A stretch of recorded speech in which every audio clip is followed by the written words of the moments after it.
রাধে রাধে। শুভ নববর্ষ সবাইকে জানাই শুভ নববর্ষের অনেক অনেক শুভেচ্ছা। এই শুভ নববর্ষের আমরা প্রথম মাস পাচ্ছি বৈশাখ মাস। তো এই বৈশাখ মাস হলো ভগবানের অতি প্রিয় মাস। ভগবানের যে মোট 3টি মাস আছে অতি প্রিয়, তার মধ্যে এই এক মাস হলো অতি প্রিয় মাস। সেটা হলো বৈশাখ মাস, মাঘ মাস আর কার্তিক মাস বা দামোদর মাস বলা হয়। তো এই মাসে আমরা ভগবানের যদি সেবা করতে পারি একটু, ভগবান আমাদেরকে কৃপা করে আরও অনেক সেবা পাইয়ে দেন, অর্থাৎ কৃপা করে আরও অনেক সেবা করার সুযোগ করিয়ে দেন। তো এই বৈশাখ মাসে কি কি করব, কি কি করব না, বা এই কেশব ব্রত আমরা কিভাবে পালন করব, সেই সম্পর্কে আজকের আমরা একটু জেনে নেব। এর আগের একটা ভিডিওতে আমরা দিয়েছি যে এই বৈশাখ মাসে আমরা কিভাবে এবং কার সেবা করব, কিভাবে সেবা করব, কিভাবে সেবা করলে ভগবান অতি প্রসন্ন হবেন, কৃপা করবেন, তার ভিডিও আপনারা দিয়েছি, আপনারা দেখিয়ে নেবেন। তো আজকের আমরা এই ভিডিও থেকে জানবো যে কেশব ব্রত আমরা কিভাবে পালন করব বা কি কি করব আর কি কি করব না, বিধিনিষেধগুলো একটু জেনে নেব। তো প্রথমেই বলছি, কেশব ব্রত হলো, কেশব অর্থাৎ ভগবানের আর এক নাম হলো কেশব। আর কেশবের অতি প্রিয় হলো কেশব প্রিয়া অর্থাৎ তুলসী মহারানী। তো এই বৈশাখ মাস হলো অতি প্রখর, সূর্যের তাপের জন্য প্রচুর পরিমাণে গরম পড়ে। তার জন্য কি হয়, মাটি শুষ্ক হয়ে যায়, মাটিতে জল ধারণ ক্ষমতা কম থাকে, অর্থাৎ মাটিতে সবসময় দেখা যায় যে মাটি শুকিয়ে যাচ্ছে। তো সেই জন্য গাছপালাদেরকে কি করা হয়, বেশি বেশি করে জল দেওয়া হয়। তেমনই এই প্রখর সূর্যের তাপের হাত থেকে কেশব প্রিয়া তুলসী মহারানীকে রক্ষা করা আমাদের পরম কর্তব্য। তো প্রথমত এই কেশব প্রিয়া তুলসী মহারানীর সেবা আমাদেরকে করতে হবে। এই তুলসী মহারানীর সেবা কীভাবে করতে পারি, কেমনভাবে আমরা করব, কখন করব, কী কী লাভ আছে অর্থাৎ কী মাহাত্ম্য রয়েছে, সেটা আমি অন্য ভিডিওতে দেবো। আজকে আসুন আমরা কি করব আর কি করব না এই বৈশাখ মাসে, সেইগুলো জেনে নিই। তো আমাদের সঙ্গে যুক্ত থাকুন, পরে আমরা একটা ভিডিও দিয়ে দেবো যে কিভাবে আমরা তুলসী মহারানীর সেবা করব আর কিভাবে তুলসী মহারানীর এই গরমের হাত থেকে যত্ন নেব, তাকে রক্ষা করব। তো চলুন, আজকের এই প্রথমে আমরা জানলাম যে ফার্স্ট আমাদের তুলসী মহারানীর সেবা করতে হবে, তুলসী মহারানীর অতি যত্ন নিতে হবে। তারপরে যে সমস্ত ভক্তরা রয়েছে, যে যারা আমিষ ভোজন করছে, তাদেরকে নিরামিষ ভোজন করতে হবে পুরো এই মাসটা। চেষ্টা করবেন যে যতদিন পারেন ততদিন করার, কারণ খুবই ভগবানের কাছে প্রার্থনা করে আপনারা চেষ্টা করবেন যে ভগবান, আমি আপনার এই কেশব ব্রত করতে চাইছি, তো এই ব্রতটা আমি করছি বা এই মাসটা আমি পালন করবো শুধু তোমার জন্য, তোমার সেবা করার জন্য। যে প্রথম প্রথম তো হবে না, তবুও যে যতগুলো দিন পারবেন আমিষ আহার থেকে দূরে থাকবেন, কৃষ্ণ প্রসাদ পাওয়ার চেষ্টা করবেন।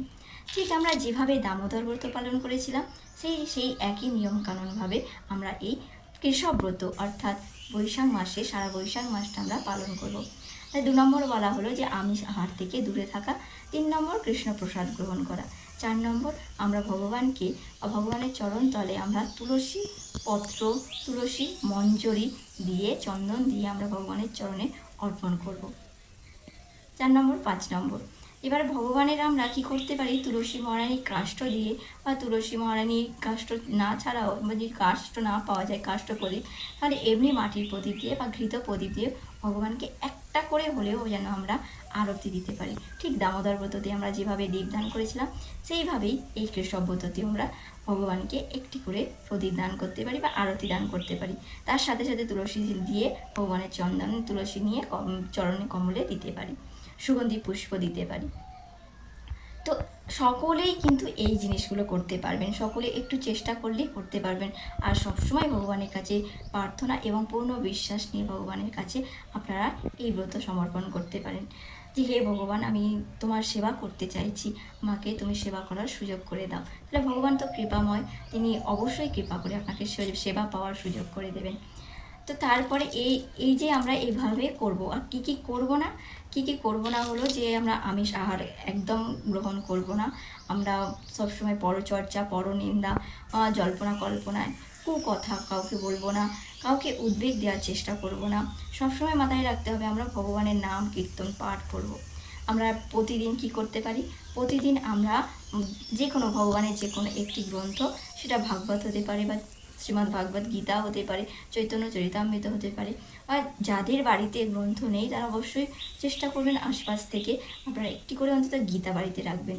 সেই একটি করে শ্লোক হলেও আপনারা একটু অধ্যয়ন করবেন, অর্থাৎ পাঠ করবেন, ভগবানের সামনে বসে এটা পাঠ করবেন।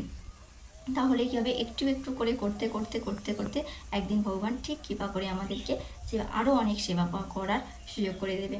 তো আমরা পাঠ কীর্তন নাম সংকীর্তন করলাম, তার সাথে সাথে অধিক মালা জপ করলাম, অর্থাৎ ভগবানের নাম জপ করলাম।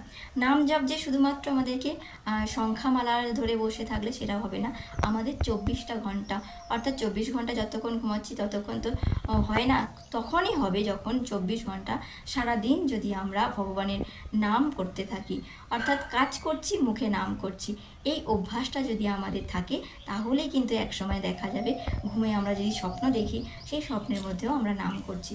তবে সেটা আগে আমাদেরকে সারা দিন যে সময়টা আমরা জেগে রয়েছি সেই সময় আমাদের নামের অভ্যাস করতে হবে। অর্থাৎ আমি হাতে যাই কাজ করি না কেন, হাঁটতে চলতে বাজার করতে বা যাই কাজ করি না কেন, যদি আমি নাম করতে থাকি সারাক্ষণ, তবেই সেই অভ্যাসটা আমার রাতে ঘুমন্ত সময়েও হবে। তো এইভাবে আমাদের সর্বক্ষণ আমাদের নামের মধ্যে থাকতে হবে। তো এইভাবে আমরা পালন করব, এই কাজগুলো করব। আরও যদি সম্ভব হয় কোনো ধামবাস বা নদীতে স্নান এবং ধামবাস করা যদি সম্ভব হয়, তাহলে আপনারা গিয়ে একদিন ধামবাস করতে পারেন বা নদীতে স্নান করে ভগবানের উদ্দেশ্যে দীপদান করতে পারেন, গঙ্গা দেবীকে আরতি করতে পারেন, ধামে গেলে ধাম প্রভুকে আরতি করতে পারেন, সেখানে দীপদান করতে পারেন, ওখানে একটু আরাধনা করে কীর্তন পাঠ নাম কীর্তন করতে পারেন। তো এইভাবে পুরো বৈশাখ মাসটা যদি আমরা কাটাতে পারি, অবশ্যই তুলসী মহারানীর কৃপার সাহায্যে আমরা ভগবানের কৃপা লাভ করতে পারব। রাধে রাধে, নিতাই গৌর প্রেমানন্দে হরি বল। তো খুব শীঘ্রই আসছে যে তুলসী মহারানীর সেবা আমরা কিভাবে করব। আশা করি সকলেই জানেন যে তুলসী মহারানীর সেবা কিভাবে করতে হয়, তবু আমরা মাহাত্ম্য সহ কোন কোন সেবা করলে কী কী মাহাত্ম্য রয়েছে সেই সম্পর্কে আপনাদেরকে এই চ্যানেলে দিয়ে দেবো। আপনারা আমাদের সঙ্গে যুক্ত থাকুন। রাধে রাধে, নিতাই গৌর প্রেমানন্দে হরি বল। তো আসুন আমরা সকলে মিলে কেশব ব্রত পালন করি, কেশব প্রিয় তুলসী মহারানীর সাথে সাথে ভগবান শ্রীকৃষ্ণ বা কেশবকে আনন্দ দান করি। নিতাই গৌর হরি বল।